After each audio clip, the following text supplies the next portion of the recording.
고려사에는 한 인물의 죽음을 이렇게 기록하고 있다. 산골로 도망쳤으나 이 들밤이 지나자 배가 고파 보리이삭을 훔쳐 먹었다. 그 후 이 광경을 목격한 농민들에게 살해된다. 배가 고파 도둑질을 하다 백성들에게 맞아 죽은 왕. 그가 바로 궁예다.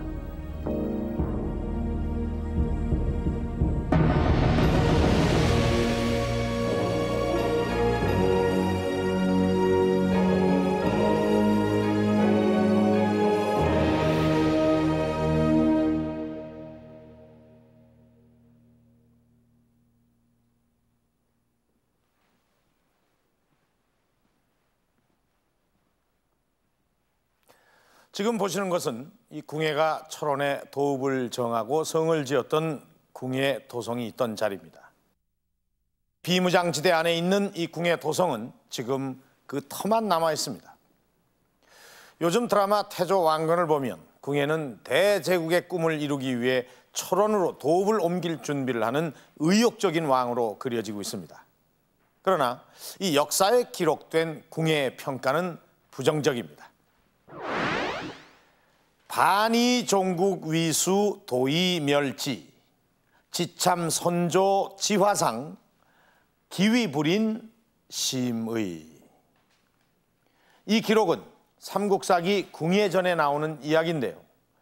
궁예는 신라의 왕자였는데도 신라를 원수로 여기고 국가 전복을 기도했다. 심지어 선조의 초상화까지 칼로 베었으니 몹시 어질지 못하다.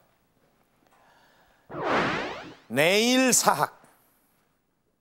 이 글은 고려시대 이승휴가 쓴 제왕운기에 나오는 말입니다. 날로 사악해져서 방자한 왕이라는 뜻입니다. 뿐만 아니라 궁예는 부인에게 간통죄를 뒤집어 씌워서 부인과 두 아들을 아주 잔혹하게 죽인 왕이라고 합니다. 역사 속에 폭군으로 기록되어 있는 궁예. 그는 과연 어떤 사람이었을까요? 자, 먼저 이 궁예가 도읍을 정했던 철원으로 찾아가 보겠습니다.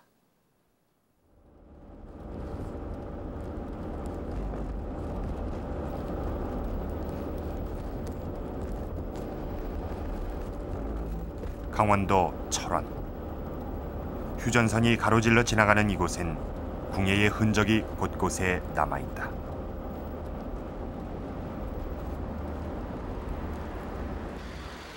철원은 궁예가 세운 나라 태봉의 수도였다.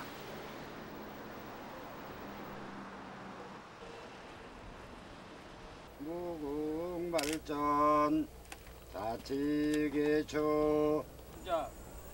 지난 10월 6일 철원에선 지역 축제인 태봉제가 열렸다. 이 행사는 태봉 제례로부터 시작되는데 지난 94년부터 7년째 이어져 오고 있다. 이 제례는 궁예를 기리는 제사다.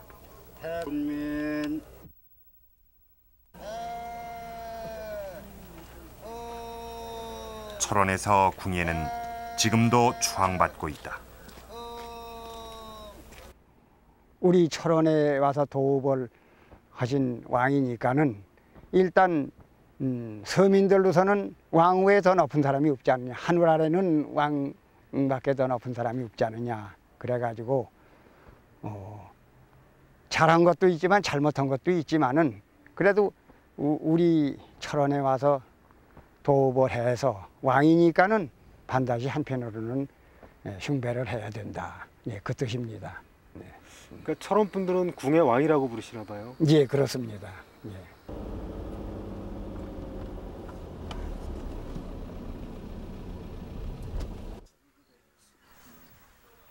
궁예도성은 월정역 너머에 있다. 그러나 월정역까지가 일반인들에게 출입이 허용되는 지역이다.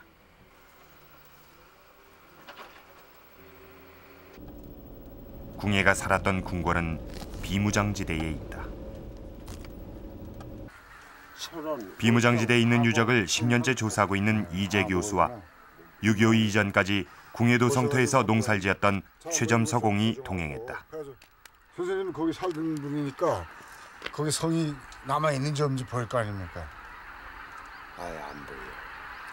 안 보여. 바로 저 동그란 궁예도성은 예로부터 풍천원이라고 불리는 넓은 평야에 자리 잡고 있다. 현재 도성 한가운데로 군사분계선이 지나가고 있다.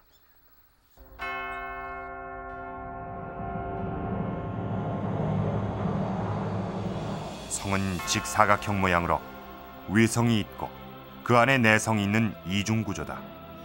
외성의 둘레는 12.7km로 추정되고 있다.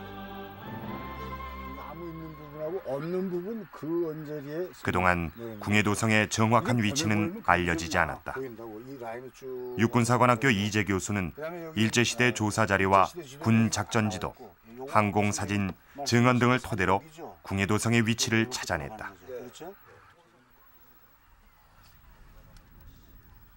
그러나 비무장지대 내에 위치한 특수성으로 접근이 어려워 정확한 모습은 확인할 수 없는 상태다. 지금은 성벽이 있던 자리만 간신히 알아볼 수 있을 정도다.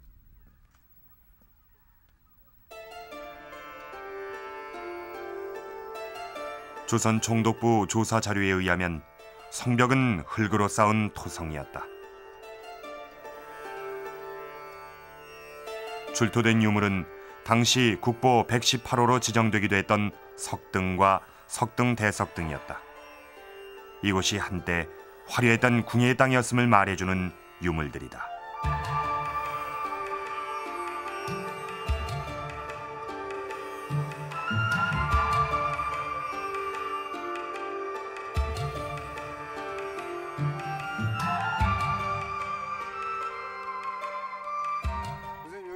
최점서공은 당시 궁예도성터의 모습을 지금도 기억하고 있다. 대골터가 여기서 대충 어디쯤인지 좀 보입니까? 대골터. 저 산 옆에 허연 데 있죠? 네, 허연 데. 뿌옇게 연기 보이죠? 네? 뿌옇게 연기 나는 것 같은 거. 네, 거기가 네. 대골터예요.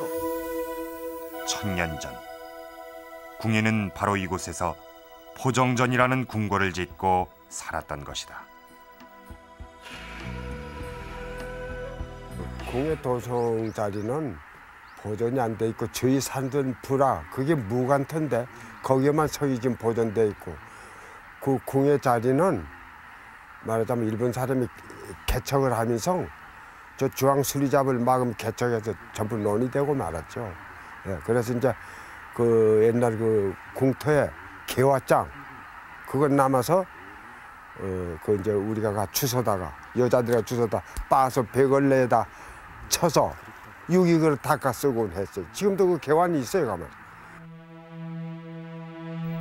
지금 궁예도성은 성벽조차 희미하다. 천년의 세월이 흐른 탓이기도 하지만 성벽이 토성이었기 때문이다.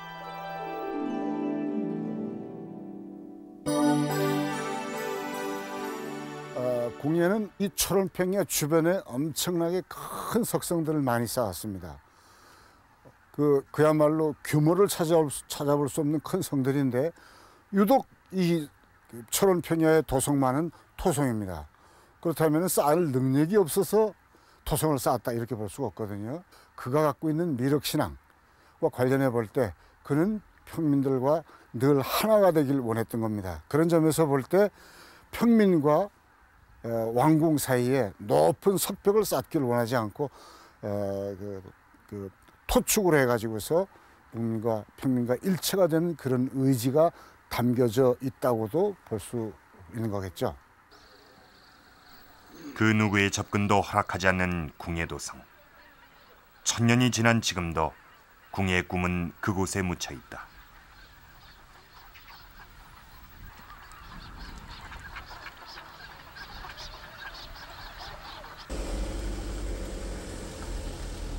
철원과 인근 지역에는 궁예에 얽힌 유적들이 산재해 있다.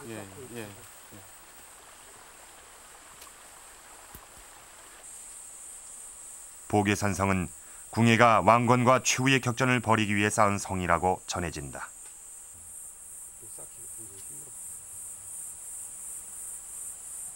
보계산성은 궁예도성을 방어할 목적으로 외곽 지역에 쌓은 10여 개의 성 가운데 하나다.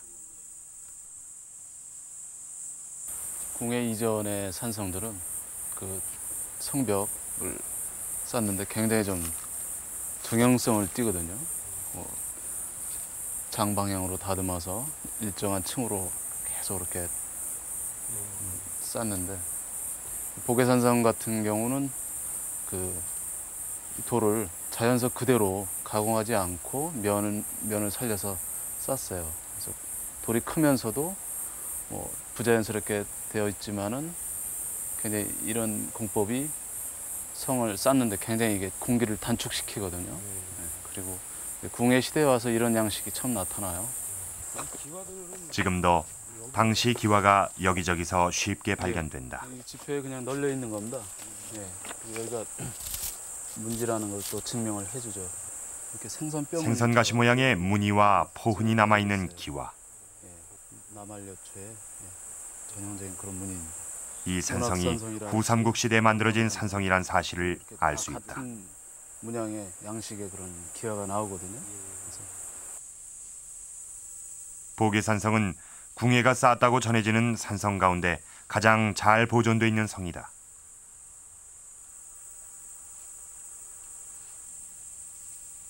성 안에 물이 차지 않도록 만든 배수구.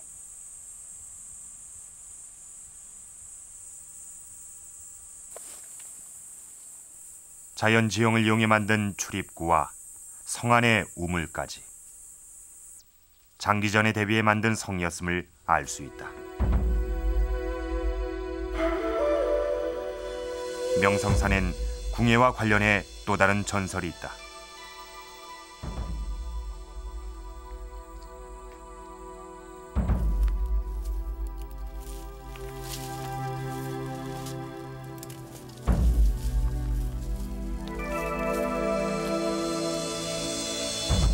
산 정상엔 궁예가 앉아서 도성을 짓는 공사를 지휘했다는 바위가 있다.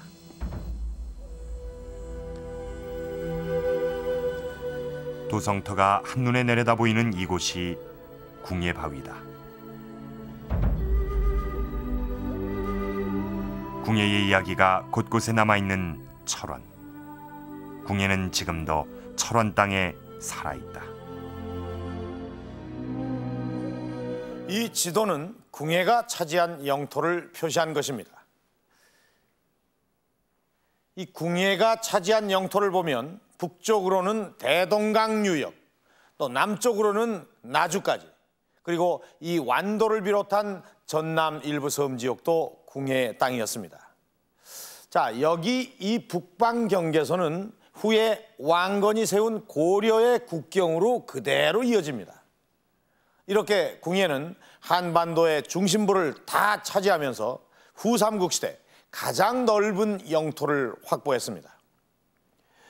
이 궁예는 신라 허난왕의 서자이거나 이 경문왕의 아들이라고 삼국사기는 기록하고 있습니다. 신라에서 쫓겨난 왕자였던 궁예. 왕손이라고는 하지만은 버림받고 숨어 살던 그가 어떻게 해서 이렇게 넓은 땅을 차지하고 이런 세력을 끌어모을 수가 있었을까요?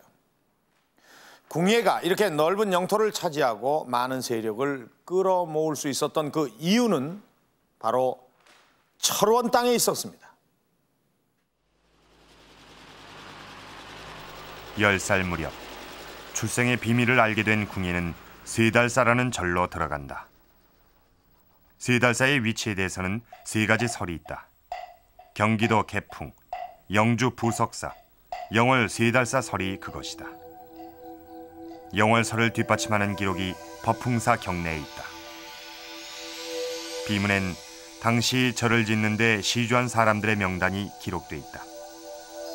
그런데 여기에 나생군의 세달 촌주란 기록이 나온다. 나생은 영월의 옛 이름이다. 시주자의 그 명단 가운데 세달 촌주가 나옵니다. 세달촌이라고 하는 그러한 촌락 인근에 세달사라고 하는 절이 있었다고 이제 봐야만 되기 때문에 자연스럽게 바로 영월설이 타당하다고 이제 볼 수 있습니다. 영월에 있는 것으로 알려진 세달사는 현재 그 터만 남아 있다.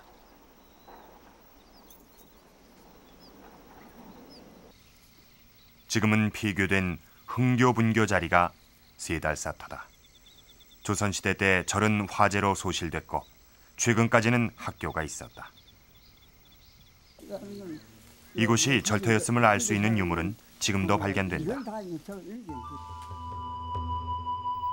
당시 절 규모를 짐작케 하는 장대석.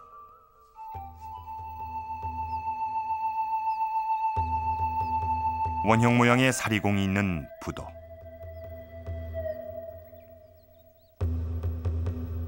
문짝위로 쓰였던 돌확.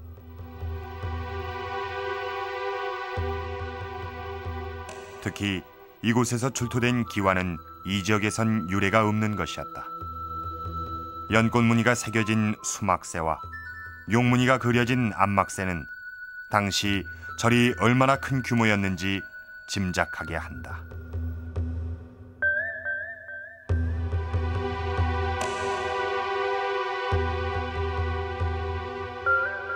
이 강원도 특히 영월에서는 그 삼국시대의 어떤 이 기와 그 안막새나 순막새가 발견되는 크게 없습니다. 근데 유일하게 그 세달사 터에서는 용 2마리가 그 연주무늬를 하고 있는 그런 그 안막새가 지금 발견되고 있죠.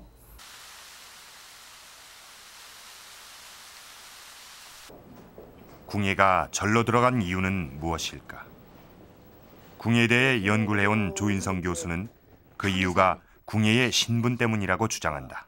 옛날 고구려와 구별하기 위해서 자기가 쫓겨난 왕자 출신이라고 하는 신분을 감출 필요가 있었던 것으로 짐작할 수 있습니다. 또 아마 쫓겨나서 이리저리 숨어 다니거나 이랬을 터이니까 그 절에 의탁해서 경제적인 이런 어려움을 덜려고도 생각했을 수가 있겠고요. 그 다음에 그 궁예로서 이제 그 자기를 쫓아낸 경주의 진골 세력들에 대해서 반기를 들고 그리고 자기가 잃어버린 특권, 권위 이런 것을 회복하기 위해서는 뭔가 교육 이런 것이 필요했을 텐데 당시의 교육기관으로서 사원의 역할이 상당히 중요하지 않았던 듯한 중요했던 것으로 이렇게 생각이 듭니다. 궁예는 세달사에서 선종이란 법명을 받고 그곳에서 성장한다. 그러나 그는 불교 계율에 충실한 일반 승려와 달랐다고 삼국사기는 기록하고 있다.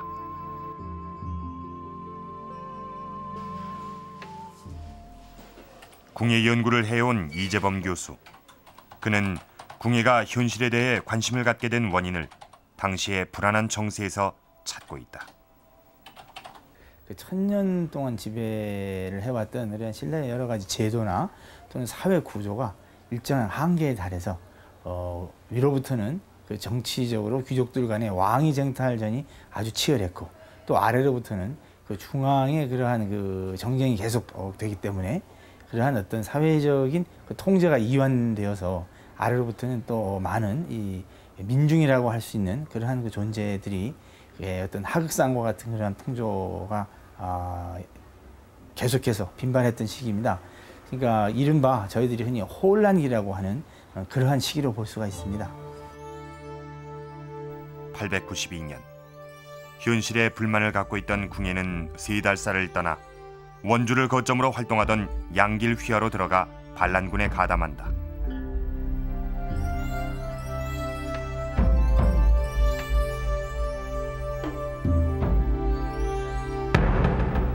양길 휘하에서 활약하던 궁예는 강릉 지역을 점령하면서 새로운 전기를 마련한다.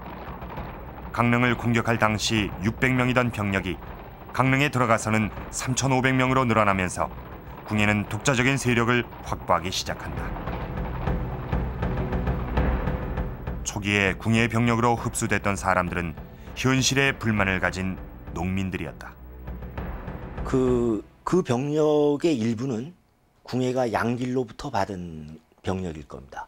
또 일부는 명주에 이르기까지 점령한 지역에서 또 끌어들인 부대도 있을 겁니다. 그러나 그 대부분은 아마도 명주 일대에 살고 있었던 농민들이 아닐까 싶습니다.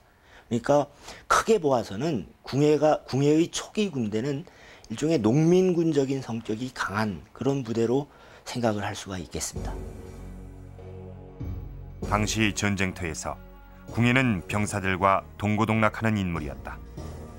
사사로운 감정을 앞세우지 않고 공정했던 궁예는 민심을 얻었다.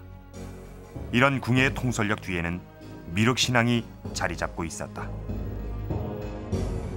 현실 사회를 개혁하려고 하는 그런 경량의 미륵신앙, 이것은 신라 국가의 그 반체제, 신라 국가 체제를 부정하는 그런 사람들, 또는 연고지를 떠나서 초적이 됐던 이런 사람들, 그런 사람들 중심으로 수용이 되었습니다.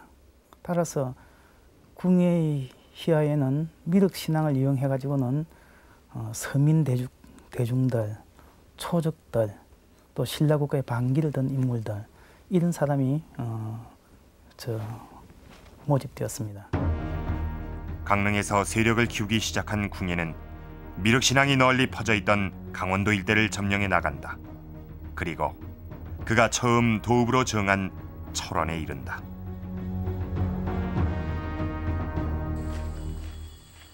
궁예가 철원을 택한 이유는 무엇일까? 통일신라 말 대표적인 사찰로 알려진 도피한사. 국보 63호로 지정된 철조 비로자나물 조성 기록엔 궁예가 철원을 택한 이유를 알 수 있는 단서가 있다. 불상 조성 기록에는 당시 철원 사람들의 말세의식이 잘 나타나 있고, 말세의식은 미륵사상과 연결될 수 있다.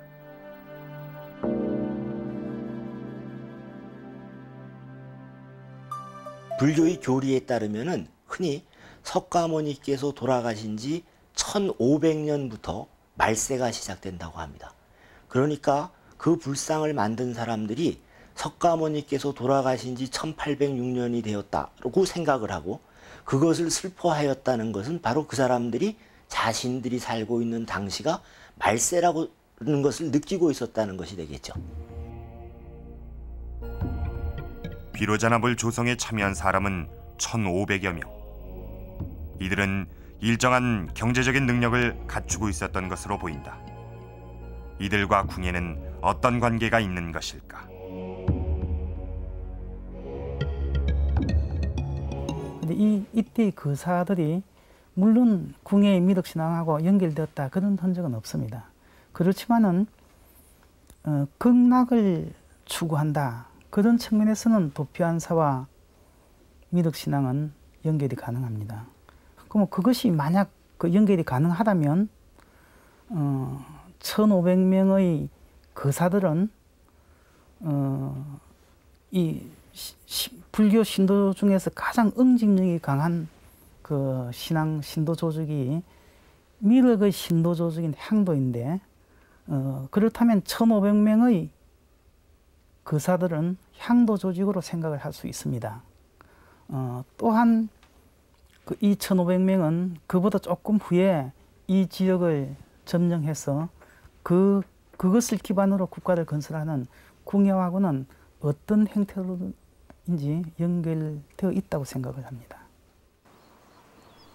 궁예가 철원을 택한 이유는 철원이 신라의 변방이라는 지정학적인 위치와도 깊은 관련이 있다.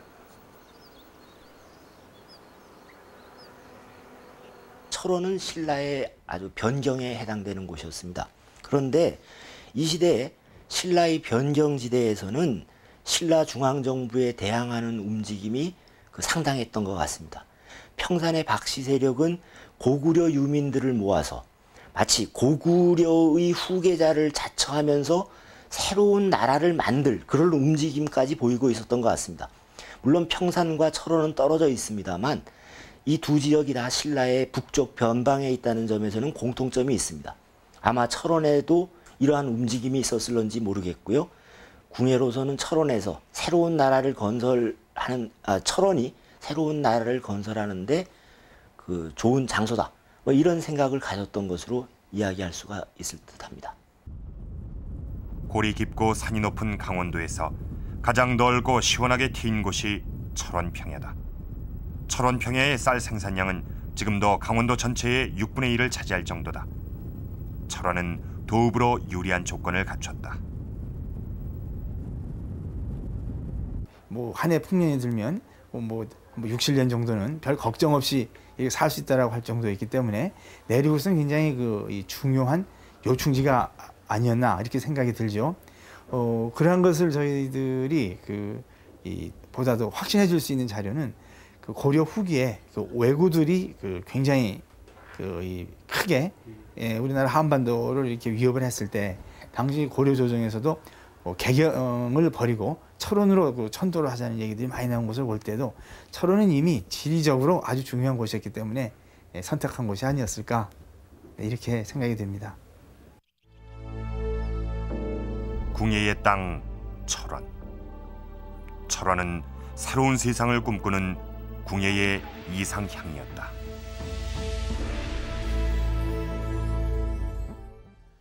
(896년) 드디어 궁예는 철원의 도읍을 정하고 왕이 됩니다. 그런데 1년 만에 지금의 개성, 바로 송악으로 도읍을 옮깁니다. 이 나라를 세우고 궁예가 내건 국호는 고려였습니다. 왕건이 국호로 내세운 고려라는 이름을 궁예가 먼저 사용한 것입니다. 그런데 이 고려라는 국호를 사용한 지 3년 만에 국호를 마진으로 고칩니다. 그리고 다시 도읍을 철원으로 옮깁니다.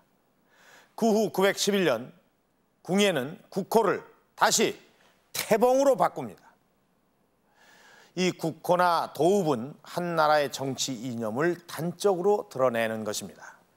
그래서 이 궁예가 집권 기간 동안에 나라 이름과 도읍을 자주 바꾼 것을 보고 후대 사람들은 궁예의 이 변덕스러운 성격 탓이라고 합니다. 과연 이런 성격적인 이유만으로 도읍을 옮기고 국호를 바꾼 것일까요? 그러나 여기에는 다른 이유가 있었습니다.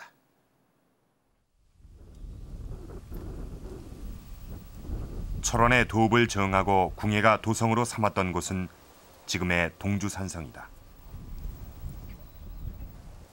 남아있을 가능성이 많죠. 저쪽에. 이렇게 면이 보이지 않습니까? 여기 지금 흙이 다 덮어서 그렇고. 궁예는 이곳의 도읍을 정하면서 철원 지역의 안정된 경제력과 지방 세력의 협조를 얻어 활발한 정복 활동을 펼친다. 개국을 염두에 두고 관직을 설치한 것도 이때다. 철원 도읍을 조선 때 진산으로 쓰였다라고 하게 되면은 이것은 동주산성은 궁예의 첫 거점이었던 것이다.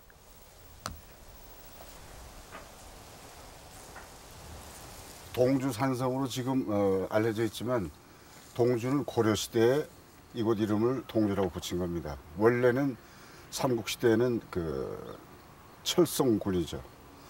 이 성은 삼국시대에 쌓여진 성으로 저희들은 봅니다. 그러나 이 성의 중요성은 그 이후에 궁예가 895년에 영수지방에서 일이 나오면서 이 산성을 공략을 해서 입성하면서 이 철원에서 3년간 도읍을 정하고 국가의 모습을 갖추게 되는 그런 중요한 성입니다. 이 무렵 궁예는 연천, 장단, 개풍 등 관내 30여 성을 차지한다. 이것은 각 지역 호족들이 궁예 휘하로 들어오는 계기가 된다. 1차적으로는 궁예의 군사가 많고 강하였기 때문일 겁니다. 그러나 한편 생각을 해보면 그 호족들이 싸움도 하지 않고 궁예에게 항복해왔다는 것을 그렇게만 해석할 수는 없을 것 같습니다. 그러니까 그들로서는 새로 만들어지는 나라에서 이제 자기들의 지위를 높일 수 있는 그런 기회를 잡을 수 있는 것이었고요. 한편 궁예의 입장에서도 무작정 그들과 싸우는 것만이 능사는 아니었을 겁니다. 궁예로서도 새로운 국가 건설을 위한 인재가 필요했을 것이고요. 그 다음에 경제적인 부가 필요했을 것이고요. 또 나아가서는 후백제나 혹은 신라와 겨룰 수 있는 무력적인 힘도 필요했을 겁니다. 바로 그러한 것을 어디서 찾을 수가 있었겠는가? 호족들에게서 찾을 수 있었을 겁니다. 송악의 호족이었던 왕건가도 궁예에게 귀부해온 호족 가운데 하나다. 당시 왕건가를 비롯한 송악의 호족은 고구려계 통으로 막강한 군사력과 해상력을 가진 집단이었다.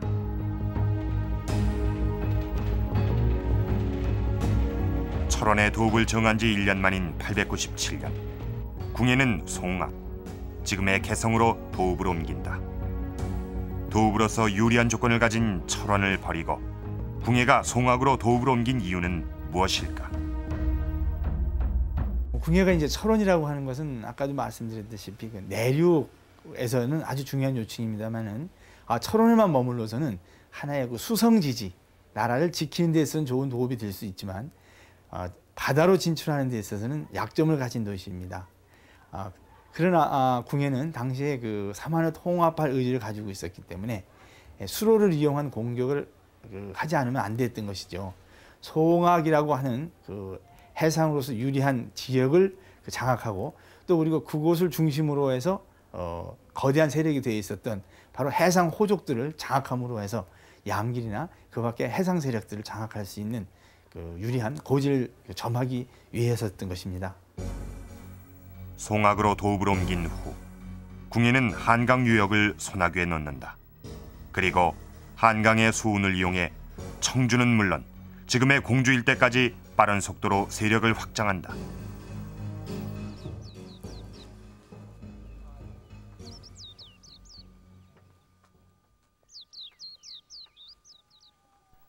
이에 자신감을 얻은 궁예는 901년 왕을 자칭하고 국호를 고려라고 한다. 고구려를 계승하는 나라란 기치를 내건 고려. 고려라는 국호는 고구려 계통의 호족들 사이에서 큰 홍을 얻는다. 고려라고 했을 때는 바로 궁예가 나라를 세운 그 지역이 바로 고구려의 옛 그 고토였기 때문에 고구려의 그 후예들이라고 할 수 있는 사람들의 그 비위도 좀 맞추면서 또 고구려의 부흥을 부르짖으면서 쉽게 그 국가체로 만들 수 있지 않나, 이러한 데서 고려를 국호로 내세웠던 것으로 보여집니다.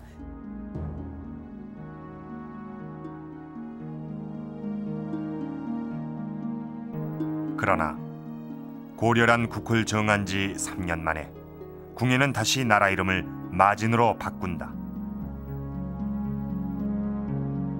궁예는 그 고구려의 고토와는 직접적인 연결이 없었던 사람이기 때문에 일정한 기간 그들과 연대는 할 수 있지만 영원히 고구려인으로서 궁예가 될 수는 없었던 것으로 보입니다. 그리고 또 궁예는 한 미륵을 희구하는 그러한 이상 세계를 꿈꾸기 때문에 고구려 백세 신라라고 하는 그러한 어떤 그 지역주의에 머무를 수도 없었던 것 같아요. 바로 그러한 데서 궁예는 그 국호를 그러한 것에 대한 어떤 통합적인 의미를 가진 새로운 것으로 바꾸지 않으면 안 되었던 어떤 필연적인 요소가 있지 않았나. 마진은 저희들 잘 알다시피 마하 진단의 약자가 되는데, 마하라고 하는 것은 크다라는 뜻이고 진단이라고 하는 것은 예전부터 이 동방국, 동국을 얘기했던 그 칭호입니다. 이 마진이라고 하는 것은 큰 동방국, 대동방국의 뜻이 담겨 있는 것이죠. 대동방국을 뜻하는 마진으로 국호를 바꾼 그 이듬해 궁예는 도읍을 송악에서 철원으로 다시 옮긴다. 철원으로 돌아와 도성을 정한 곳은 현재 비무장지대 안에 있는 풍천원, 바로 궁예도성이었다. 이곳에서 궁예는 자신의 꿈인 대동방국을 이루려고 했던 것이다. 또 처음에 철원에서 송악으로 옮기는 것은 아마도 그 호족들과의 연합을 공고히 하기 위한 그런 목적이 있었던 것 같고요. 다시 이제 송악에서부터 철원으로 돌아가는 것은 이 호족들과 일정하게 거리를 두고 그런 목적이 있었던 것 같습니다. 그러니까 그 상대적으로 강화된 왕권을 바탕으로 한 자신감, 이런 것이 찾아지지 않는가, 그렇게 생각을 합니다. 호족 세력으로부터 벗어나 왕권을 강화하려고 했던 궁예. 철원으로 도읍을 옮기면서 청주 사람 천가구를 철원에 옮겨 살도록 한 것도 왕권 강화의 한 방편이었다. 청주라고 하는 그 지역이 그 삼국시대에서부터도 이렇게 고구려와 백제와 이러한 어떤 이 완충지대이면서 또 그러한 세력들이 자주 이렇게 주인이 번갈아가는 세력이었어요.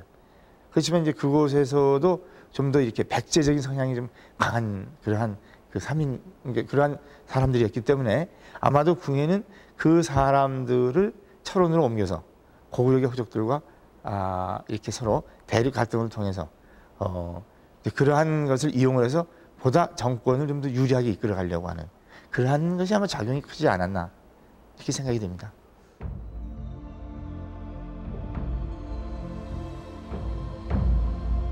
삼한 통일을 꿈꾸며 왕권을 강화해가던 궁예는 911년 또 한 번 국호를 태봉으로 바꾼다. 그 나중에 또 국호를 태봉으로 바꾸게 되고요. 그 다음에 연호가 여러 개가 나옵니다. 무태, 성책, 수덕만세, 정계 이런 식으로요. 이런 것 자체가 정권의 그러니까 그 왕권을 강화하려고 하는 궁예의 노력에도 불구하고 정권 자체의 어떤 불안정성 이런 것을 이야기해 주는 것이 아닌가 이렇게 생각을 합니다. 뭐 마치 그 자꾸만 심기일전을 해야 된다면 그것이 바로 이제 그 불안정한 상황을 얘기해 주는 것과 마찬가지겠죠.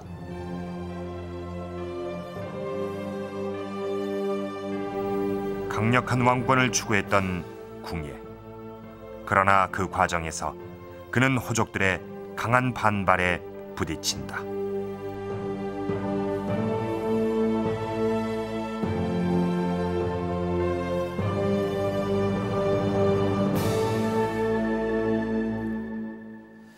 도읍을 옮기고 국호를 바꾸면서 궁예는 민심을 하나로 모을 수 있는 통치 수단이 필요했을 것입니다. 그런 그가 선택한 것이 바로 미륵이었습니다. 이 미륵 신앙은 우리가 사는 현실 사회를 극락으로 바꾸려는 사상입니다. 그래서 말세가 되고 살기가 어려울 때 미륵이 나타나서 현실을 개혁해주고 모두가 잘 사는 이상 사회를 만들어준다는 게 미륵 신앙입니다. 바로 이런 미륵 사상을 바탕으로 궁예는 반신라 세력을 규합하고 국가를 건설할 수 있었습니다. 지금도 이 궁예 미륵이라고 불리우는 그런 미륵불이 많이 있습니다. 자, 이 미륵도 궁예 미륵인데요. 그런데 이 궁예는 집권 후반기가 되면서 본인 스스로 살아있는 미륵이라고 자칭을 합니다. 그리고 두 아들도 청광보살 또 신광보살이라고 하면서 신격화합니다. 그는 왜 갑자기 이런 행동을 했을까요?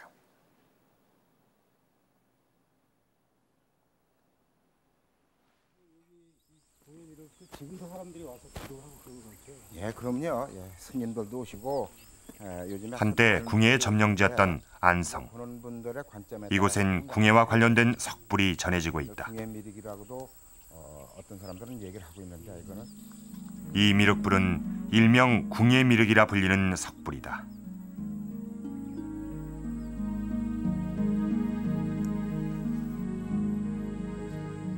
세 개의 미륵불 가운데 우측에는 지장보살, 좌측에는 약사열애, 가운데 있는 불상이 미륵보살이다. 미륵이다, 미래의 부처다. 그렇기 때문에 그 신앙이 숭상하는 분들에 의해서 토속 신앙으로 세워지지 않았나 뭐 그렇게 추정해 봅니다. 궁예 미륵은 신령한 힘을 가진 불상으로 지금도 알려지고 있다.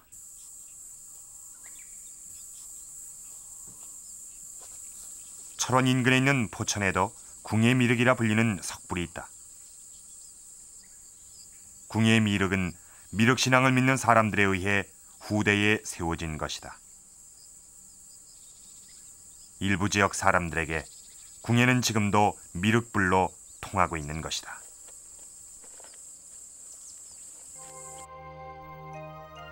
실제로 궁예는 정권 말기로 접어들면서 스스로 살아있는 미륵이라 자처했다. 행차할 때는 미륵불과 같은 모습으로 치장을 하고 대열을 갖췄다고 삼국사기는 전한다. 미륵신앙을 바탕으로 공평무사한 세상을 바랬던 궁예가 갑자기 미륵을 자처한 이유는 무엇일까?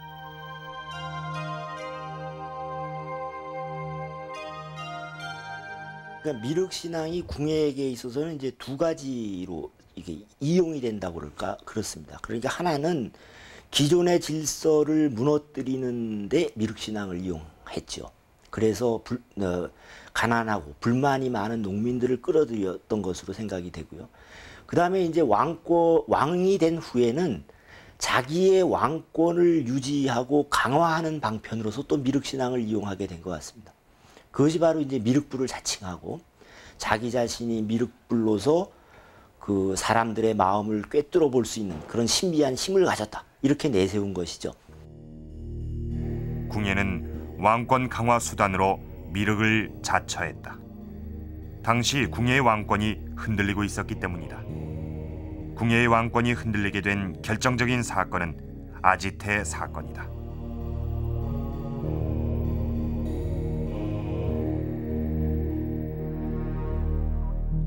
아지태 사건은 친궁예 세력과 반궁예 세력의 대립을 상징하는 사건으로 추정된다. 양측의 첨예한 대립으로 수년간 해결하지 못하고 미궁에 빠져있던 아지태 사건을 처리한 인물은 바로 왕건이었다.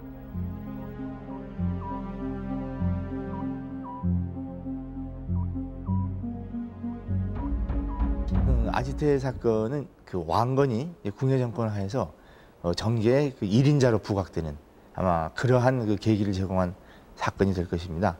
아지태라는 인물은 그 사서에는 그 청주인으로서 굉장히 그 참소를 좋아하고 약간 좀 간사한 그러한 그 인품을 가진 사람으로 등장을 하는데 그 같은 청주 출신의 사람들을 모함을 해서 상당히 그 궁예 정권을 하에서 그 해결하지 못한 그런 어려운 사건으로 남아 있었던 겁니다.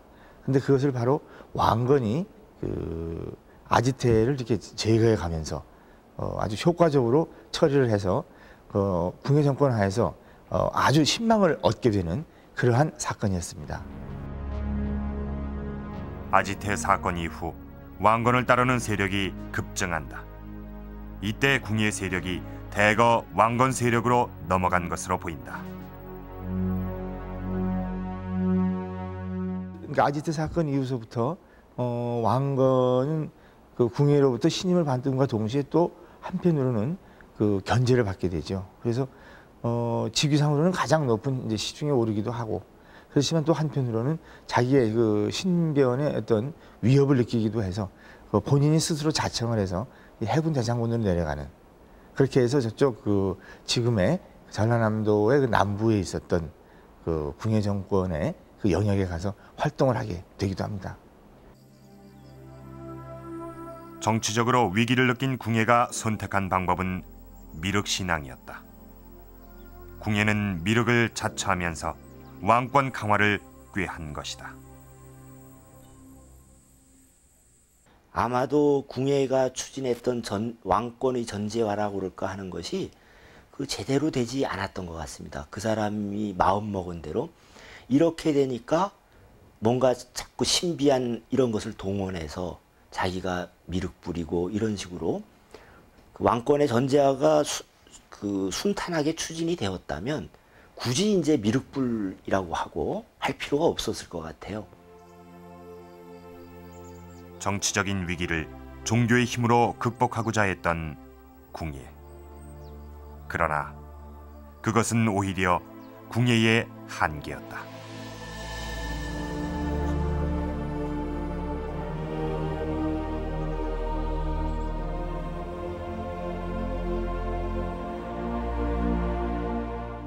미륵불을 자처하며 왕권 강화에 고심하던 궁예는 급기야는 부인과 두 아들까지 죽입니다.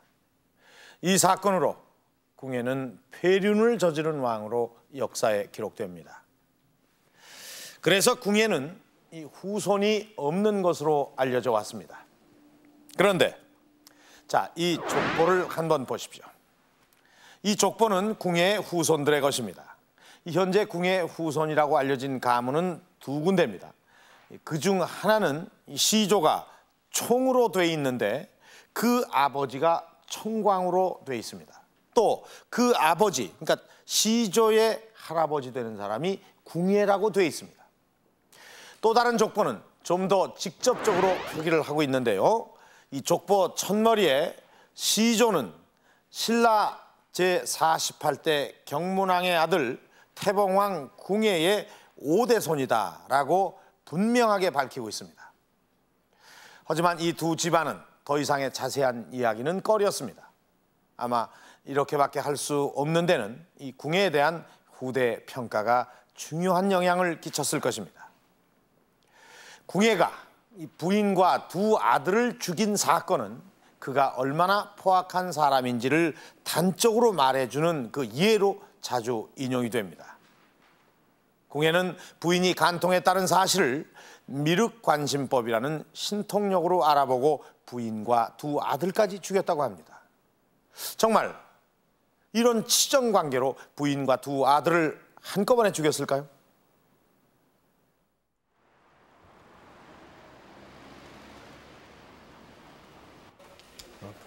궁예의 후손으로 알려진 집안의 족보에는 사료엔 기록되지 않은 궁예의 아들이 있다. 궁예 아버지를 경문왕이라고 하고 경문왕의 이제 아들로 궁예가 있고 궁예의 아들로 이제 청광과 신광과 동광이 세 아들이 있어요. 이 족보는 궁예에게 청광, 신광 외에 동광이란 아들이 있었던 것으로 전하고 있다. 의미하죠. 본성 신라 김씨로서 궁예에게 다른 아들이 있었다면 궁예에겐 강씨 외에 또 다른 부인이 있었을 것으로 추정해 볼 수 있다. 왕가와의 연결을 이쪽에서 보여주는 것이고 아마도 실제로 궁예에게 있어서도 그 사서에 있는 대로 부인이 하나만은 아니었을 것 같습니다.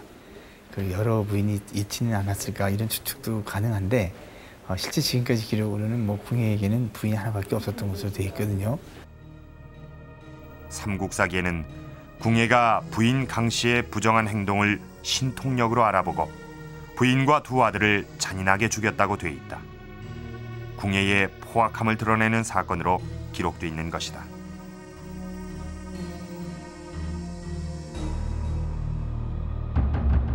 만일 궁예의 부인이 여럿이었고 궁예가 포악한 사람이었다고 가정한다면 왜 유독 강씨 부인만이 죽임을 당해야 했을까? 부인 강씨가 궁예가 행한 비법에 대해서 정색으로 간쟁을 했다고 나오거든요. 그 비법이라는 것이 무엇인가? 아마도 궁예가 미륵부를 자칭하면서 행했던 여러 가지 정치 행태를 말하는 것 같습니다. 그러니까 그것은 이제 궁예에게 있어서는 아주 중대한 도전이었던 셈이겠죠. 그리고 이러한 그 강씨의 그 간쟁이 강씨 독단으로 이루어졌다고는 생각하지 않습니다. 가깝게는 신천 강씨, 더 나아가서는 신천 광씨와 연계되어 있는 그 패서 호족 세력들이 연관이 되어 있었을 것 같고요. 궁예를 견제하는 세력으로 추정되는 부인 강씨. 그렇다면 궁예가 두 아들까지 죽여야 했던 이유는 무엇일까? 궁예가 자기는 미륵불이고 두 아들을 보살이라고까지 할 정도로 끔찍히 아꼈던 아들을 죽일 정도였다면 그것은 단순한 어떤 사적인 치정 관계로만 볼 수는 없지 않은가 이렇게 생각이 듭니다. 그렇게 두 아들을 죽일 정도였다면 그보다는 훨씬 더한 아마도 뭐 국가의 전복이랄지 대영모랄지 하는 이런 국가지대사와 관련을 시켜야 되지 않을까. 따라서 신천강 씨와 그 아들들을 통한 어떠한 일종의 그 고구려의 호족들의 그 움직임이 있었던 것은 아닌가. 바로 그러한 그 정치적인 움직임에 의해서 궁예는 자신이 영모에 의해서 쫓겨날지도 모른다는 위협에서 그러한 특단의 조치를 취했던 것으로 여겨집니다. 이 사건 이후 궁예는 정치적인 반대 세력을 대거 숙청하기 시작한다. 이에 위기감을 느낀 호족 세력들은 더욱 반발하면서 왕건을 중심으로 결속력을 다지게 된다. 또 왕권을 강화하고자 했던 궁예는 6년 동안 도성을 지으면서 과다한 노역으로 민심을 잃는다.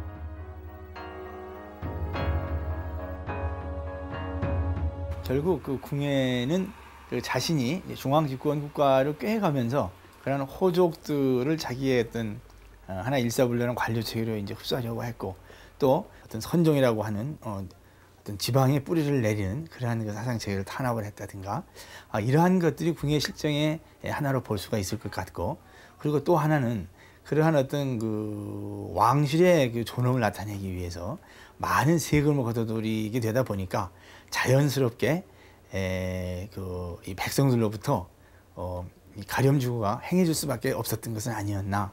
이러한 것들이 바로 궁예가 상하층으로부터 일정한 이 비판을 받을 수 있는 그러한 실정의 소지라고 볼 수가 있을 것입니다. 918년 궁예도성에서는 쿠데타가 발생한다. 왕건을 왕으로 추대하려는 반란이었다. 결국 궁예는 왕이 된 지 18년 만에 종말을 고한 것이다.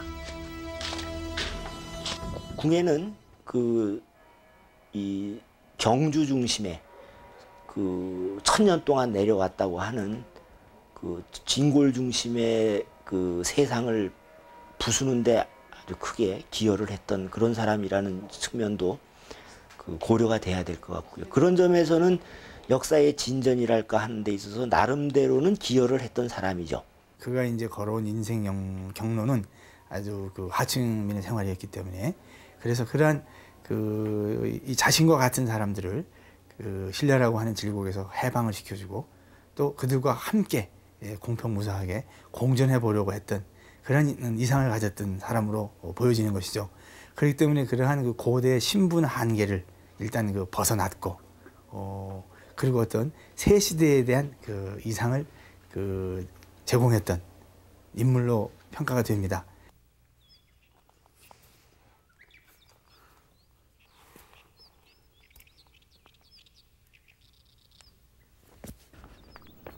명성사는 기암절벽이 많은 산세 때문에 접근이 어렵다.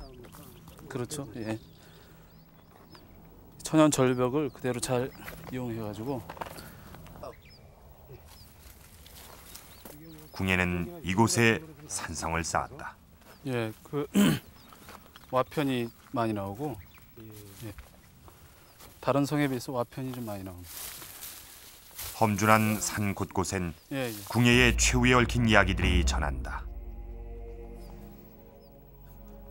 궁예가 왕건과의 싸움에서 밀려난 후 이곳을 최후의 보루로 삼고 저항했다는 전설이 전해진다.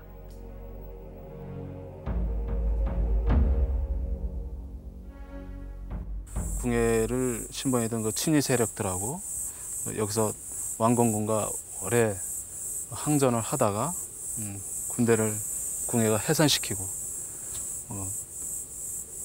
후삼국의 가장 큰 패권을 차지했던 궁예가 원대한 계획을 가지고 태봉국을 움직였었는데 마지막 왕건의 어떤 쿠데타로 인해 가지고 자기 운명이 여기서 이렇게 슬프게 끝나니까 목 놓아 울었다고 해서 그때부터 이 산 이름을 울음산이라고 했고 이 성 이름을 또 울음성이라고 그렇게 지금 전해오고 있습니다.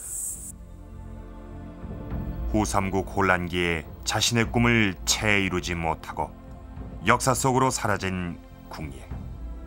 궁예의 꿈은 아직도 그의 땅 철원에 고스란히 남아있다.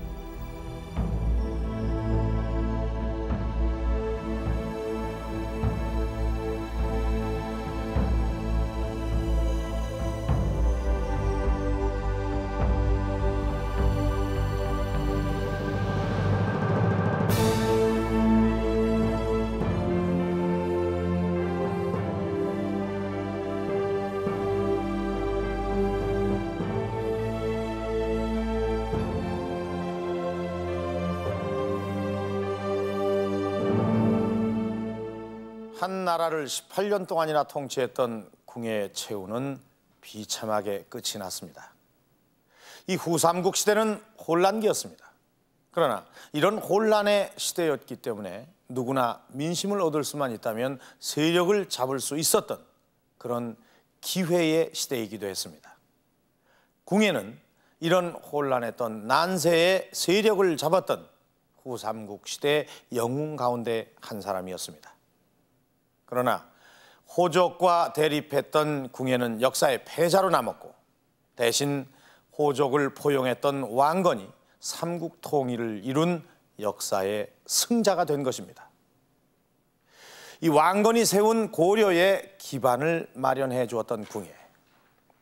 통치자로서 이 궁예의 면모는 패자라는 이유로 그늘에 가려졌고 미치광이라는 극단적인 평가만이 남게 된 것입니다.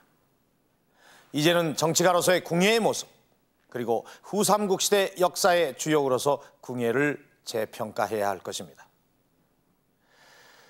비무장지대에 있는 이 궁예 도성은 1000년 전 궁예의 꿈이 서려 있는 그런 땅입니다.